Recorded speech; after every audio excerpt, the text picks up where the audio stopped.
jaaliyadda Soomaaliyeed ee dalka Turkiga waxay u ahayd habeen aad u qiimo badan waxayna dadka Soomaaliyeed ay kala sinayeen maamuuska loo sameeyay munaasabadda habeenka xurriyadda ee 1 Luulyo qaybaha kala duwan ee bulshada sida ganacsatada ardayda iyo waliba waxgaradka ayaa goobjoog ka ahaa barnaamijkan waxaana sidoo kale goobta ku sugnaa xildhibaan Caasha Koos taliyii hore ee nabad sugidda Abdiraxmaan Tuuryare iyo waliba gudoomiyihii hore ee gobolka Banaadir Mudane Taabid Cabdi Maxamed gudoomiyaha jaaliyadda Soomaaliyeed ee wadanka Turkiga Mudane Sheekh Maxamed ayaa ka soo qaybgalayaasha ku soo dhaweeyay madasha uu barnaamijkani ka dhacay marka walaalayaal caawa waxay noo tahay farxad weyn maalin weyn oo mudan in la xasuusto waxaan soo marnay 27 Juun oo ahayd maalintii ay xorriyadda qaateen walaaleen reer Jabuuti ahlan wa sahlan ayaa leenahay waxaan soo marnay 26 Juun oo ahayd maalintii gobolada maaragtay waqooyi galbeed ay qaateen xorriyadda caawa waxaan u taaganahay 1 Luulyo ayaan u taaganahay oo ah maalintii ay xorriyadda ay qaateen gobolada koonfureed marka walaalayaal soo dhawaada ayaan idin leenahay jawiga goobta aad ay u qurux badnaa qof walbana waxa uu niyadda ku hayay isla markaana uu xasuusanayay geesiyaashii xorriyadda dhaliyay Generaal Abdiraxmaan Tuuryare waa taliyihii hore ee nabad sugidda Soomaaliya xornimada waxaa loo soo maray dhib badan dad badan oo jiil ah oo dhalinyaro ah oo qaarkood arday yihiin qaarkood dad dhalinyaro ay yihiin ayaa ka dhiidhiyay in Soomaaliya aysan magac lahayn aysan calan lahayn aysan dad jir ahayn waa dhiidhiyeen way halgameen ayagoo kaashanaya shacabkoodii iyo ummaddii markaa la nooleed waxay soo dhiciyeen xorriyadda calankii ayay keeneen dowladnimada ayay keeneen meelo kala duwan ee dhalinyarada iska abaabuleen waqooyi waxaa iska abaabulan dhalinyaro 26 Juun ayay xornimadii keeneen koonfurna waxaa iska abaabulay dhalinyaro SYL ayaguna kowdii ayay keeneen labadaa dhalinyaro way bislaayeen waagaa way mideeyeen Soomaaliya waa isku yimideen dowlad hal calan leh oo hal dal ah oo hal magac leh ayay sameeyeen dadka xildhibaan Caasha Koos ayaa waxa ay ku dheeraatay ahmiyadda maalintana waxayna dardaaran ay u jeedisay dhalinyarada Soomaaliyeed waa 1 Luulyo waa markii ay gobolada koonfureed dileen gumaysigii Talyaaniga heeryadiisii waqooyi oo 4 cisho joogtaana calankii ay keentay ay midoobeen labada gobol waa dharaartu lahaa Cabdilaahi Suldaan Timacadde sareeyo manusqaabo siduu yahay eege kaana siibka nasaa anigu waxaan la hadlayaa dhalinyarada Soomaaliyeed haddaad dhaaban tihiin dhaqdhaqaaqa gobonnimo kuwii dhaliyay shalay dhigiinay ahaayeen dhiigga waxay u shubaayeen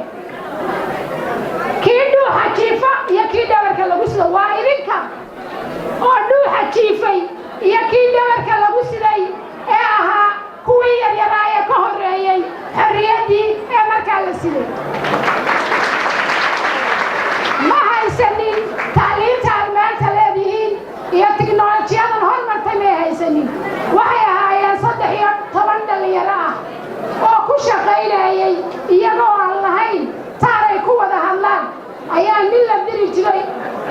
xamal inta laga diraa loo diri jiray waqooyi ugu dambeyntii waxaa codbaayaha lagu soo dhaweeyay soona gabagabeeyay munaasabadda duqii hore ee caasimadda Mudane Taabid Cabdi Maxamed waxaan u maleynayaa intii hadal ahayd inta badan waa la yiri laakiin waxaan rabaa inaan ka hadlo maadaama lagu jiro isbuuca xorriyadda oo 26 Juun aan soo marnay iyo sidoo kale 27 ayadana Juun oo ahayd maalintii walaalaheena hiil walaal ee Jabuuti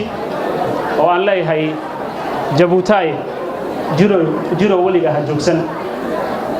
sidaa darteed waxaan rabnaa maanta inaan qayb yar ka taabanno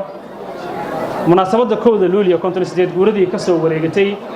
maalintii aynu xorriyadda qaadanay isla markaana ku astaysan maalintii midnimada Soomaaliyeed waxaan si sharaf iyo farxad loogu hambaleynayaa damaashaadkana la wadaagayaa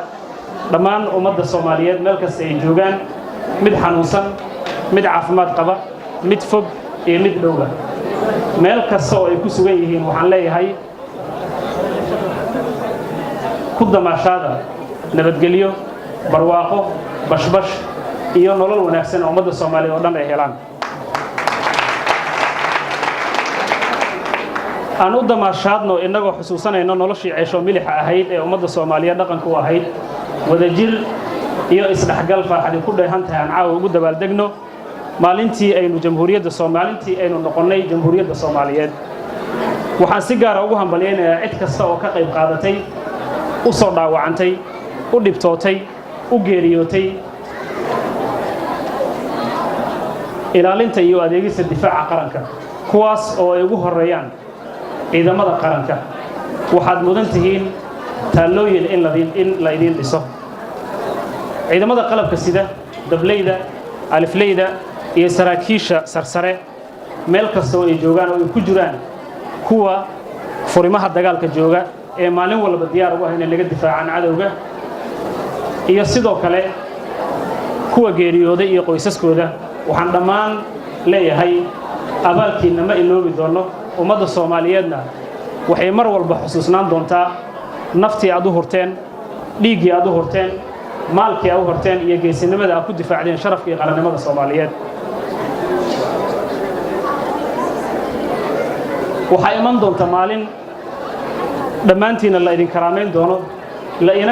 la idin karaameyn doono sidii halyeeyada caalamka oo kale ciidamadeena qalabka sida waxa ay mudan yihiin xusid karaameyn meel kasta ay joogaan sidaa darteed ummadda Soomaaliyeed waa inaan aad u weynaynaa ciidankeena qalabka sida ku faanaa isla markaasna aan ayagana xasuusinaa dadka sidaa idin jecel oo ummadda Soomaaliyeed oo meel walba ay joogaan sidaa idin jecel sidaa darteed ciidamada qalabka sida iyagana dhankiina waxaa idinka rajaynayaa xurmo inaad xurmaysaan oo aad u turtaan dadka sidaa idin jecel saacadu marka ay ku dhacday 12 habeenimo calanka ayaa la saaray sidoo kalena qof walbana waxa uu kor u hayay calanka ummadda Soomaaliyeed Salman Jamal Saeed TV-ga caalamiga Universal magaalada Istanbul